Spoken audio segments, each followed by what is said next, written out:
Rutherford Issues with Brian Barrett on FM 101.9 and AM 1450 Murfreesboro, FM 100.5 Smyrna. Listen and watch at WGNSradio.com. Rutherford Issues today is powered by Middle Tennessee Electric, United Communications, that's MTE's internet company.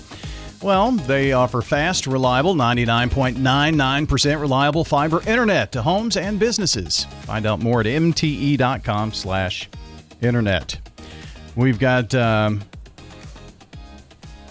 a lookalike for State Representative Mike Sparks. I bet he wishes he was as tall as you, Mark, but he's a little short fella sometimes. Yeah, he's kind of got that syndrome. That's Isn't right. there a syndrome that comes with that? Yeah. Mark Lewis is here. You're filling in for Mike. Yes, sir. He normally schedules the guests for this portion of the show, which he did a really great job of scheduling. Maybe he should miss more often. That's right. Normally he's late or running late or thinking about being late. One of those three things, all the time. I don't think he thinks about being late. I think it's just natural. Natural to him, yeah. He's doing something good. I think he's up at Cookeville today speaking with the boys' state up there today. So that's a good thing for him to be doing. Good reason to miss, and I hope that they're ready to sit there for a while if he's talking. Yeah, hopefully he wrote down what he wanted to say, because if not, he'll go for a little while. Yeah, that's the truth. Yeah. County Mayor-elect Randy Allen is here as well. I got to see part of your show on Sunday when you were up on Mike's program, but you've been making the circuit. You're a pretty popular guy right about now, aren't you? I am speaking in places I didn't even know you could. You didn't know. I didn't know they were actively doing anything. So yeah. Glad to be here. Well, thanks for having me. It's probably been quite a busy time for you, hasn't it, since early May? Since last we talked. It's the first time I think I've seen Mark in person. Maybe since you won the election. The election, We've talked on the phone a couple of times. But but it has been a lot of phone calls, a lot of texts, a lot of budget's been going on at the county commission, so I've been sitting in on those meetings, and it's been a just trying to learn and soak up everything I can. The number of meetings that you will be going to and a part of, you really need this time to kind of learn. I mean, I couldn't imagine if we were going to August and, still, and then have to turn around in a month. That's right. So you actually get a benefit from this. Very blessed to have this time to kind of ease into it versus just immediately get started. So yeah, I'm like a sponge. I'm just soaking up anything anybody wants to share, and ideas and things like that are coming to me. So lots of people, wanting to talk to me. So it's good. I had some conversations with a couple of different people, and just the number of new elected officials that are going to be coming into local government. Mm-hmm. I mean, it's a big turnover. And there's going to be a big learning curve. You're going to have some fallback, I guess, on people that you know and trust, and people who've gone through that process. Right, and there's a lot of them out there that are have been through this process, or are still involved in this process. But like you said, I mean, I think overall, I think. The voters they decided they needed change. And so if you just look at the sheriff's race, Jeff McKinney's race, I think, it was a statement to everybody that, hey, we just want to work together and get things done for our community. We could see 2 of the 3 school board races. That's right. And the one that the incumbent won, they still have, pretty tough fight in August. So, and that would be half of that particular school board. That's and right. We're talking about a good number of county commissioners. Mm-hmm. So it's definitely going to be an interesting time in local government coming up. Yeah, and we got we're just getting started on the municipal races. So all the mayors in the city of Murfreesboro, Smyrna, Laverne, I guess Eagleville. So all of those will be going on. And we still, I don't have an opponent in the general election on August 6th, but my name will still be on the ballot. I still need people to to get out and vote. I mean, I'll be on it, but get out and vote for these other people and just hit my button anyway.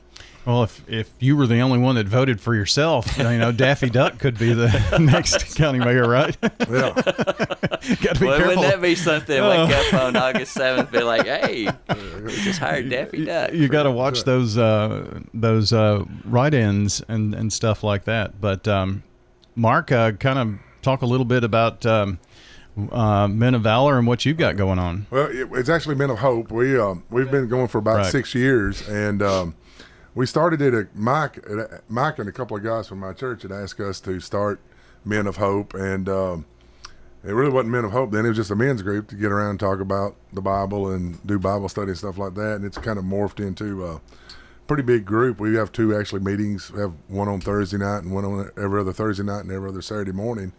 And we're up to we have about 175 men that are part of this group. Oh, and nice. We average, probably 70 people or 80 people a week that show up and stuff like that. So we have a pretty big turnout. And it's really focused on men and how they react to what the word says to us, and how we're supposed to act like men, And hopefully we've had some great things. There's men that's become chaplains at where they work at from being involved with us, and started other little groups to lead young men and stuff like that, and that's one of the things that's going to help our county and our country and our communities become better, is men stepping up and being the men that God's called them to be, and I got to brag on Randy, because he and I were friends before we were involved with the campaign, and I think he had God calling him in to be this case. And if you look at everything you could have done wrong to run for this thing, he did it, but he won anyway. So he started late and finished strong, which is what's important. And, he came to me, I don't know, probably January or February, and said, hey, I'm thinking about doing this. You help me out? And I said, I'll do whatever I can. I don't think I did very much, but he won anyway, even though I was helping him. And I'm proud of that, And I just think one day he said, God's called me to do this. And I said, well, there ain't no reason you're not going to win. So, but anyway, that's one of the things we do. And I think having men in our community that stand up and act like men instead of acting like boys will help our community be a lot stronger, And I do want to brag a little bit here real quick, if you don't mind. My daughter completed 13 years of education from kindergarten to high school without missing a day of school. Oh, that's cool. Unbelievable. Perfect attendance. So, and I got to brag on Mike. I asked Mike to do a joint resolution at the state, and he gave me a nice little thing that the governor signed and everything for my daughter for doing that. And then he got me a flag that was flown over the state capitol, man. So I gave that to her, and she was just tickled to death with that. So I got to thank Mike for that. So I appreciate stuff like that, And that's really neat. Yeah, it doesn't happen very often. There was only one of the kids that had perfect attendance in high school, and that was it. Out of 600 something kids, there was 2 of them that made it through high school with perfect attendance. But she made it 13 years. 13 years. Wow. Yeah, that's pretty crazy stuff. I can't say I did in my high school. I got the lucky to be in attendance award. That's right. Yeah. So I was barely there most of the time. That's kind of how it happened. Randy, Mark brought up something that I don't think this is too personal, but I remember seeing you at church on Christmas, Mm-hmm. And I thought about that, and I guess you were probably contemplating, and he mentioned the word January, so there were things going on during that time. But one of the decisions that you had to make was, am I going to do what I've done the previous 2 times and run as an independent? You didn't do that, and you won. That had to be part of the decision making, was it not? So it was part of the decision making, and so actually in 2018 I'd run as in the Republican primary, and in 22 I ran as an independent. I didn't realize that. Yep. And then we had been really close. We'd come in second both times. Yeah. And this time, after talking to many people about what that looked like, and I it's like I told Mark when we met.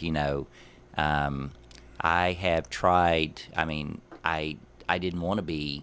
I didn't want to go in to be politicking. I didn't want to be in politics. I tried my best to convince other people to step up and be in politics. But at the end of the conversations, they would say, why don't you do it? I'm not doing it, but why don't you do it? And so, this third time, doing it this third time, was probably the hardest decision we had to make. And we asked God to, through prayer, to bring the right people in. We knew we had to do something different than we had done before. We had to have the right people. And, Mark said, he just a minute ago said, and he's told me this before, I don't feel like I did a whole lot. But, man, it's like I told him, and I don't hope you don't mind me sharing this. No, please do. But, we had, Mark is Rhonda Allen's brother-in-law. And so, I knew he had helped her, but I didn't think about Mark being in my campaign. But, I just really hadn't processed that. And I woke up one morning and I said, the only place that idea could have come from was from God. And I had it on my mind that I needed Mark to be part of this campaign. Now, he's not the only one this happened to. I drug some other people into it too, but I called Mark. I hunted down, his number and said, "Hey, let's have coffee." And so he was like, "Yeah, let's do it." And we went and had coffee and we talked. And I said, "Hey, this is what I'm feeling led to do, and I feel like you need to be part of it, and I want you to be part of it. And would you be part of it?" And he was like, "Well, I don't know what I can do, but hey, I'll be glad to. I'll share your stuff on social media. I'll put a sign out. I'll help you with signs up in the northern part of the county." And and we just started that. We started on our journey, and so all throughout that period, like you said, that the night I won, it was like 386, I think, votes. It's close enough that you don't know that one sign didn't make a difference, or one person sharing your video or endorsement or something like that. And so I really believe, and my wife is the same way, and our entire team, we could not have done this. It wouldn't have been done if God didn't have a plan.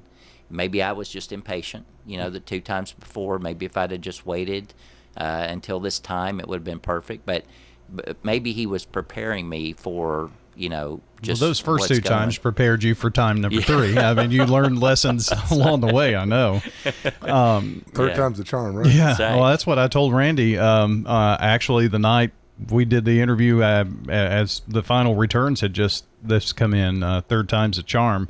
You said it back in January, we, and that's plural. Yeah. Which means the person that put that ring on your finger had a big part She did. to do in that decision. You have to have that support first. That's right. And I've told this story many times. When I came home in 2018 and said, "I think I might have to run for county mayor," she said, "No, don't do it." And I then explained to her why I felt that way, and I felt led to do it. And so, here we come. Here's the third time, and we're just thinking, we're talking about different things, and it's back, people that are calling and texting and coming to me and saying, "Just do it one more time. Just give it one more time, please." And it wasn't the same people. It was different people, and running the Republican primary, and and so we just really put it in the Lord's hands. I can't say that enough. You know the numbers. I didn't raise the most money. I raised the least money. I didn't have the biggest team. I probably had a few people that were left over from previous campaigns, but new people joined us, and each one of those played a key role. And I don't know. Mark was up there in the northern part of the county, and name recognition is a big deal. Sure. And so up there where you're not in the heart of Murfreesboro, you're not in downtown, and like down here it feels like everybody knows kind of what's going on. You get up in those northern parts and people don't know about a county mayor. I don't know if I told you this, but I had one lady that came up to me at Christ Life Church and said, we haven't decided who we're going to vote for yet, but We love Mary Esther. We just love her. I see her in the grocery store. She tells me when the chicken's on sale. I love her. And I said, ma'am, I love her too. I'm not running against her. Oh, you're not? No, ma'am, I'm running for county mayor. She's the town mayor. Oh, there's 2 mayors? Yes, ma'am. There's actually 5, but, that's not running against her. Well, I'm going to have to go tell my husband about this. And she left. She didn't vote. She left. And I thought, whew, we don't have time to educate everybody, but it just kind of opened my eyes to the fact, hey, this county is so big. Yeah. The level of engagement is from both extremes. There's a lot of people that, the voter turnout is low. Over 200,000 registered voters in Rutherford County. It's around 217 or 220, I think. And what was it? 10,000 voted on election day, 13,000 in early voting. And, it was, and so on election day, we spent our time, instead of what we would normally do, sitting at polls, we decided we were going to go out and just thank everybody's volunteers. Not just my own, but we were going out in the rural areas and just say thank you for spending your time and posting videos about, hey, turnout's low, you still got time, come on out. And so I don't know how much effect that had on everything, but I do know that there was people who told me, said, man, I was at several different polls throughout the day. I was going to different places, and there was a feeling in that when I asked people who was going to win that election, people kept saying Randy's going to win it. And well, you won election day, and trailed after early voting. That's right. I mean, to flip that the other way, maybe to lead, but to trail on election day after early voting numbers, to make up those few hundred and win by almost 400. Mm-hmm. That election day voting is what turned it out. Oh, and Brian, I after doing it 2 times before and being so you know close, that, right? and I was just trying to manage expectations, and when there's a video posted on Facebook or something about us, kind of how it happened. But when those early voting numbers dropped, I kind of told everybody, like, hey, we can't overcome that. It's never been done. You can't really flip that. And the next one, and they were like excited, and I was like, but it won't work. It's not going to work. And then it kept and then we're ahead. And so anyway, all of a sudden, we're statistically can't lose it, and I'm like, oh my gosh, I can't believe we're fixing to win this thing. And Becky was like, WGNS is fixing to call you. Better get on. Where's your phone? And I was like, I don't know where my phone is, So I found it out in my truck before. Oh, okay, and good. I I'm picked glad. it up, and you were calling, so I saw glad. the video where you all were listening to when we called it there, and that was it's amazing. Pretty crazy. Mm-hmm. Just to see that. Rhonda is one who ran in the last election, Mark, yes. And now that she's no longer here, she left behind quite the legacy, even in a short time in public service. Honestly, she was awesome, man. She left a lot of impressions on a lot of people, and Mm-hmm. I tell people today, I said that's probably one of the greatest losses that I've had of relatives passing away, and that she's not a blood relative, but she was my friend, and she was a sister-in-law, and just a confidant that was, and I'm sure I'm not the only one she was that way with. So, but I appreciate what she did, and there was a big gap left with her being gone, in our family and in the community and in public service, So you can't say enough good things about what she's done, and her husband Mike, same thing, a lot of service work in Rutherford County and with the Parks and Recs in Smyrna. He coached youth football out there for a long time, volunteered, and he's coached youth football at Smyrna Middle School for the last 8 or 10 years, just volunteer type stuff that giving back to the community is something that we all try to do a pretty good job at, where if I do it at the church level and they do it on the community side. So I think it's another great thing if we can get people motivated to come back and serve in other things around the community.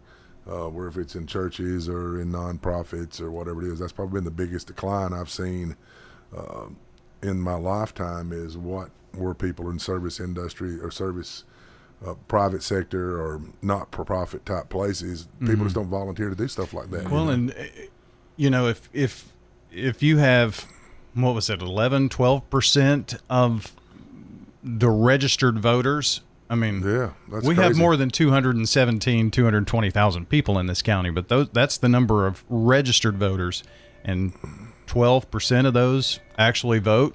Yeah. And we made it as easy as possible. I don't know how it could be any easier. It took me 2 minutes to vote. Oh yeah, it takes me longer to walk from the parking lot into the voting place to vote. That's the problem we have, and when you look at the numbers, there's probably 40,000 people live here that we know of. Right. And then we got 270. So we got 60% of the people that are registered, which is probably a blessing too. But when people, they get what we get because people don't get out and vote. Nothing. But because people care enough to come out and vote for Randy, that's why he's where he's at. Well, the same thing about the people, Randy, that when you were, I guess, mulling over the prospect of this, would have all of these thoughts, but they weren't willing to step up and run. That's right. There are a lot of people that have thoughts and ideas and want to do things, but to actually throw their hat into the race or throw their hat into the ring, that's just not going to happen for a lot of people. I don't know if we've made it almost an unattainable type thing. They think about the thousands of dollars and signs. I mean, you're going to spend $3 or $4 grand if you want to cover the county in just a few signs, right? That's right. So, I mean, it's costly. You have to raise money, and politicians don't necessarily have the the best reputation, maybe. And sometimes they don't play nice. Well, I mean, it's all of those things that I think have led to a civic downcline, downtrend. So getting people engaged, and I know that, our election administrator has done a great job, actually led the effort to get this vote centers around the state of Tennessee, and we were a pilot project, and man, it couldn't be any easier to vote. I mean, you can go by any polling location to do that. So hey, all you can do is show your driver's license and walk right in and get done. Right. Or a photo ID. It's I haven't shown my voter ID card, and matter of fact, I'm not sure where it's at. But I just know I'm registered to vote as a Republican in Rutherford County. But I just walk in there and show my driver's license. Yeah. Hey, here you are, sign here, and you vote, and you're out of there. And it's super simple nowadays. Well, and one of the things that it was a challenge in 22, it's going to be a challenge on August the 6th, is that's a Thursday. Most people are used to voting on a Tuesday. And so we have to tell people, like, hey, it's a Thursday. You vote on Thursday in August because it's just not a natural, a lot of people will think they missed it. A lot of people will they just won't realize, that, hey, it's Thursday, I got to vote. Well, I don't think I've voted on election day in my lifetime. I've always, maybe voting. Once I went early voting every time, and I would recommend that to everybody. If you want to be really fast, go to early voting, man. Yeah. I have to work on election day and work during the day and at night until who knows when. Yeah. And so I've voted on election day one time. That's me too. One time in my lifetime. In mine. And I used to work in Nashville too, and so it was just almost impossible to do that. So you had to find a Saturday when you weren't, going to Nashville to work and to make that happen. So I voted at the election annex, and like you said, it took longer to get there than it did to actually walk in and vote and do that. So, well, Randy, it's been fun having you here this morning. I know you're a hot commodity. Everybody's talking about when can get Randy here and so everybody wants some Randy. Your schedule certainly filled up, I guess, didn't it? It did, and there's plenty of. It seems like there's a long time, but it's really a very short time. It's going to fly by, and I'm going to utilize every resource, every moment that I can, between now and then to be prepared on day one to hit the ground running. Well, you're right. It will be here before you know it. It's September 1, I guess, isn't it? September 1st. Yeah. Yep. is sworn in. So That's my 25th wedding anniversary too, by the way. Hey, Well, how about so that? All right. 25 years ago. Congratulations. Yes. if you had been Mike and said that, I would have said, really? You kept someone around 25 years? So Hey man, I think him and his wife dated in high school, so they've been together a long time. yeah, So. boy, she needs a medal. Amen. She needs more than a flag and a resolution, right? So, Mark, it was good having you here. Thank you, sir. Men of Hope, can people join, become part of that, or they can. tell us about that? They can reach out on Facebook and look at it. It's a private group on Facebook, so I vet everybody that gets in there, but because we don't have any pollution on our Facebook account. So, but if anybody wants to join, just look up Men of Hope and then ask to join, and we'll let you in. And then we're kind of on a summer hiatus right now. The Saturday morning is going to be. We won't meet until August the 8th, and then we're going to have there's a Long Hollow Baptist is having a men's thing at Belmont on August the 8th. So if anybody would like to come, then reach out to me on Facebook, Mark Lewis, or you can look up Mark Lewis Agency, either one. Just reach out to me, either one, or Men of Hope, just any one of those accounts. And I can give you details about that. We're all going down there because it's going to be like a 5-hour men's conference, So we're going to do that on the 8th to kick off our fall semester. And then we'll meet every other week after that. Okay. Till Christmas. So. Well, good to have you both here. And County Mayor-elect, we'll see you soon. Okay. Well, thank you. Come by anytime. Thank you for having me. Absolutely. We've got Mark Lewis and Randy Allen joining us today. If you missed part of the conversation, the podcast will go up shortly at WGNSradio.com.